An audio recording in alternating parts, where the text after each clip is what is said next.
महाराष्ट्री पिछले 5 सालों से जीवन में अंधकार छाया हुआ है। कभी भी सफलता नहीं मिल रही है। जीवन में आगे क्या करूं क्या ना करूं समझ नहीं आ रहा। सफलता किसे माना है आपने? महाराज जी, श्री जी मैं पढ़ाई पूरी की और मैंने श्री जी से कहा कि मैं अब क्या करूं। उन्होंने मुझे कुछ संकेत दिए थे कि आप सरकारी में जाइए और प्रभु की सेवा करिए। फिर सफलता नहीं मिल रही उसमें एग्ज़ाम में, और अभी है। आप हमारी बात समझिए। आपको श्री जी ने संकेत किया और आप सफलता नहीं प्राप्त कर, दोनों बातें झूठी है ना, दोनों बातें झूठी हैं। आप सत्य को स्वीकार कीजिए। श्री जी के संकेत को आप जानने लगे। आप श्री जी के संकेत तो तभी जब आप उनकी मन की बात जान लेना, तो आप कितने बड़े सिद्ध हो गए। और फिर सफलता किसकी चाहते हो? प्रकृति जननी की।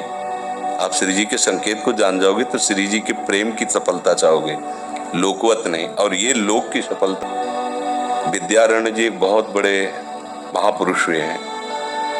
उन्होंने अपने माता पिता को सुखी करने के लिए, धन प्राप्ति के लिए गायत्री अनुष्ठान किया। ब्राह्मण कुल में जन्म हुआ था। एक पुरस्चरण 24 लाख गायत्री होता है। उन्होंने एक पुरस्चरण किया, 2 पुरस्चरण किया, एक बार भी कोई धन की प्राप्ति नहीं।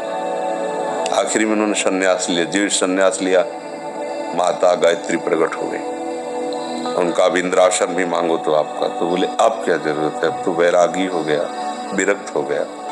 माता पिता भी पधार गए उनकी सेवा के लिए। अर्थ चाहना 23 पुरस्चरण किए, तो आप तब नहीं आए। तो उनका तुम्हारे अनंत जन्मों में ऐसे 24 महापाप थे जिनके कारण मैं नहीं आ पा रही थी। अब वो 23 पुराण से चरण से नष्ट हुए, पुरस्चरण से, और 24वां तुमने संन्यास लिया। तो अब आप जो चाहो पर बोले अब चाहिए ही नहीं, क्योंकि अब सन्यासी हो गए, अब तो ब्रह्म प्राप्ति के लिए। तो इससे आभास होता है कि अगर हमारा बुरा प्रारब्ध है तो हमको भोगना पड़ेगा। हम कितना भी प्रयास करें वो हमें, तो हम क्या करें इसमें जिससे हमें परम शांति हो? प्रभु के नाम का जप करते हुए उन पर दृष्टि लगाएं कि प्रारब्ध से हमारा भरण पोषण शरीर का भले, ये हमारा भरण पोषण आपसे होगा नाथ। तो वो एक ऐसे हैं जो आपके प्रारब्ध को भी मिटा देंगे। वो ऐसे शरणागत वत्सल हैं कि सब लिखा पढ़ी अलग कर देंगे। सुदामा जी को दरिद्रता का योग था। ऐसी दरिद्रता कई कई दिन तक भिक्षा नहीं मिलती थी। ये जितने भी चरित्र हमारे लिए उदाहरण है। मांगने जाते थे तो मांगने से भी नहीं मिलता था कई कई दिन। तो एक दिन उनकी पत्नी ने कहा कि हमारा आपका तो चरणामृत से भी गुजारा 2 दिन 3 दिन हो, 4 दिन हो, छोटे छोटे बच्चे तो मर जाएंगे ऐसे। कुछ तो उनका श्री कृष्ण के सिवा हमारा कोई नहीं। अब हम क्या कर सकते हैं? प्रारब्ध जब बिगड़ता है ना, वो कोई सफलता नहीं होने देता। तो एक दिन श्री रुक्मिणी जी प्रसाद ठाकुर जी को भोग पा रही थी, तो वो ऐसे रोक दिया, उदास हो गए। तो उनका प्रभु ऐसी स्थिति हमने जब जब आपकी देखी, तो किसी भक्त को जब कष्ट होता है तब आपको ऐसे देखा है। कौन सा भक्त है और क्या कष्ट है? तो एक सुदामा नाम के हमारे मित्र हैं, कई दिन से भोजन भी उनको, प्रभु आपके मित्र और मैं आपकी दासी, महालक्ष्मी का अवतार रुक्मिणी, आप हुक्म कीजिए, लोक लोक की संपत्ति वहां। बोले उसको चाह नहीं है,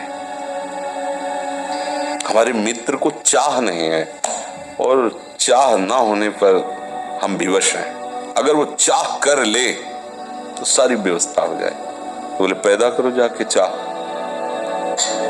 बोले उनके हृदय में तो नहीं पैदा कर सकते, हम भी, क्योंकि जिस हृदय में भगवान का आश्रय और निरंतर चिंतन है वहां माया की चाह नहीं होती। बोले उनकी पत्नी के हृदय में, बोले प्रयास करते हैं जाके। भगवान संत वेश में गए, भिक्षाम दे निकले। अतिथि का सत्कार करना गृहस्थ का धर्म होता है। हाथ जोड़ा और कहा हम असमर्थ हैं, आपको भिक्षा नहीं दे सकते। क्यों? बोले हम अपवित्र हैं, हमारे ऊपर सूतक लगा हुआ है। किस बात का सूतक? हमने एक पुत्र जन्मा है। तो ठीक है, हम 10-12 दिन बाद आ जाएंगे। बोले नहीं, आजीवन अपवित्र रहेंगे। तो ऐसा कौन सा? बोले दरिद्रता रूपी। विद्वान की पत्नी है तो ऐसे उनका दरिद्रता रूपी पुत्र का जन्म, अर्थात सीधे ये कि मैं नहीं दे सकती या देने योग्य नहीं, ऐसा न कहे उनका मैं अपवित्र हूं। उनका दरिद्र कैसे हो सकती हो? जिनकी पति के मित्र द्वारिकाधीश भगवान श्री कृष्ण है, वो दरिद्र कैसे हो सकता है? एक बार कहो ना अपने पति से। चले गए। जो सुदामा जी आए तो उन्होंने कहा कि देखो आज एक अतिथि आए थे, उनको मैं कुछ नहीं दे पाया, मुझे बहुत कष्ट है कि मेरे पुत्र और आए हुए अतिथि का भी हम स्वागत नहीं कर सकते, उनका भरण आपके मित्र द्वारिकाधीश प्रभु श्री कृष्ण। सुदामा जी ने कहा, बोले चले जाओ ना, वो कुछ न कुछ सहयोग कर देंगे। तो बोले हम ऐसे मित्र नहीं बनाए कि वो हमारा सहयोग करें, कभी नहीं, मर जाऊंगा पर उनसे ये नहीं कहूंगा कि आप हमारा। बोले मत कहना, दर्शन के लिए तो चले जाओ, वो सुना है इतने उदार हैं कि वो जाने पर ही दे देंगे। सुदामा जी ने कहा दर्शन के लिए तो जा सकते हैं, बहुत दिन हो गए, ठीक है, पर मित्र के पास जाए तो कुछ लेके जाना चाहिए, मेरे पास तो कुछ नहीं है। पड़ोस में जैसे किसी से मांगने गई तो अरे समय जब बिगड़ता कोई नहीं होता साथ। एक ने थोड़ी उदारता दिखाई तो चावल पछोरने पर जो आगे कणका होते चावल के, जो प्राय वो लिए सुदामा जी ने कहा हमारे प्रभु भाव के भूखे, कुछ ले जाएंगे, खाली हाथ तो नहीं है। पोट्री में सारांश में बता रहे हैं, द्वारपालों ने देखा कि हड्डी हड्डी शरीर में कई जगह से फटे वस्त्र, बेवाई फटी हुई, उनको दिखाई दे रहा था दरिद्रता की मूर्ति है। तो उनका किससे मिलना है तुमको?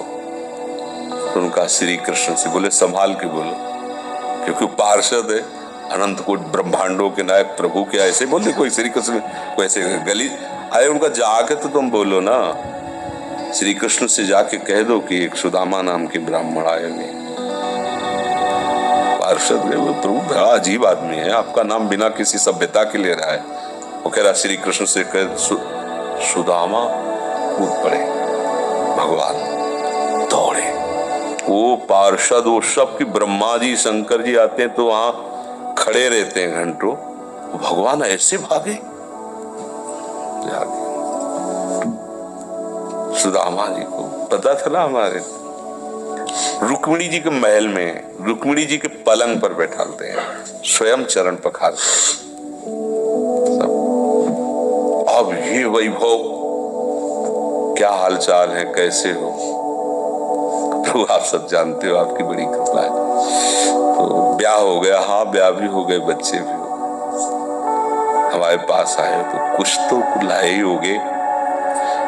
अब वो सड़े से कपड़े में चावल, कैसे बड़ी बड़ी वो वैभव, महारानियां सब, भगवान का। चुप ऐसे बोले, देखो फिर चुप कर रहे हो, हमारे हिस्से की चोरी पहले की थी और फिर चुप कर रहे हो। अपनी हिम्मत नहीं पड़ रही थी, इतने महामहिम प्रभु को कैसे हो तंदुर। भगवान ने ऐसे छीला, ओह आज तक मुझे ऐसा स्वाद नहीं मिला। भगवान बड़ाई कर रहे, देखो रुक्मिणी जी की आंखों में आंसू आ गया, वो दृश्य। भगवान पकड़ लिया हाथ, बस प्रभु हम आपकी सिवा नहीं रह सकती हो। भगवान तो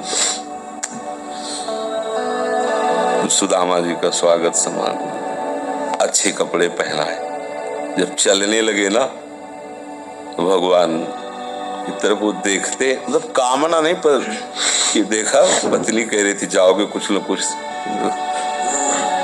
चले प्रभु, हाँ ठीक।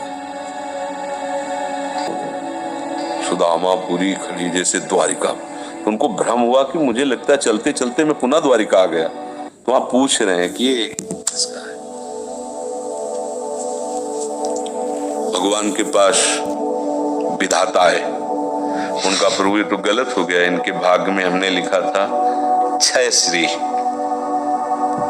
ऐश्वर्य का नाश, जीवन में नहीं ऐश्वर्य, क्षय श्री। भगवान ने उसका उल्टा कर दिया यक्ष श्री। जैसे कुबेर का अथाह धन का खजाना, त्रिभुवन का खजाना वही है कुबेर के पास, जैसे कुबेर का खजाना यक्ष श्री। तो कहा प्रभु, तो उनका इन्होंने एक पुण्य किया है, अनंत ब्रह्मांडों के समस्त जीवों को तृप्त कर दिया है। प्रभु खुद को खाने को लिए तृप्त गए, बोले मेरे रोम रोम में करोड़ करोड़ ब्रह्मांड वास करते हैं, और इनके तंदुलों से मैं तृप्त हो गया, अनंत ब्रह्मांडों का भंडारा हो गया। उसका जो पुण्य होता है लिख दो इनके भाग्य में।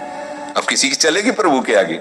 तो एकमात्र प्रारब्ध को मिटाने वाले भगवान है। कर तुम अकर तुम अन्यथा कर तुम। तो आप भगवान की शरण होकर उनका नाम जप कीजिए,